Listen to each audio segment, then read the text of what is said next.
আল্লাহ যাকে দেয় বেশি, ইট ডাজন্ট মিন যে আল্লাহ তাকে খুব বেশি ভালোবাসে। আল্লাহ যাকে কিছুই দেয় না, ইট ডাজন্ট মিন যে আল্লাহ তাকে ভালোবাসেন না।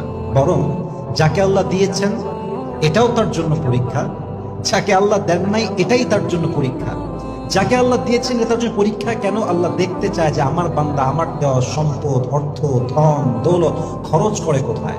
আর যাকে আল্লাহ তাআলা দেন নাই তাকে আল্লাহ তাআলা দেখতে চায় যে আমার বান্দা কিছু না পেয়েও আমার জিকির করে কিনা, আমার স্মরণ করে কিনা। সুবহানাল্লাহ পড়বেন না আপনারা সবাই? আল্লাহ যাকে ভালোবাসে যত বেশি, আল্লাহ তাআলা তাকে পরীক্ষা করে তত বেশি। দুনিয়ার সিস্টেম হচ্ছে কাউকে আমরা ভালোবাসলে আগলায় রাখি, যত্ন করি, টেক কেয়ার করি, লাভ করি, কোনো কষ্টের আঁচ লাগতে দেই। বাট আল্লাহ তাআলার সিস্টেম হচ্ছে আল্লাহ যাকে যত বেশি ভালোবাসবে তাকে তত অভাব দেবে। আল্লাহ যাকে যত বেশি ভালোবাসবে সে ভালোবেসে বিশ্বাস করে তত বেশি কষ্ট পাবে। ইভেন আল্লাহ এই কষ্ট দেয় উদ্দেশ্য একটা, যে আমার বান্দা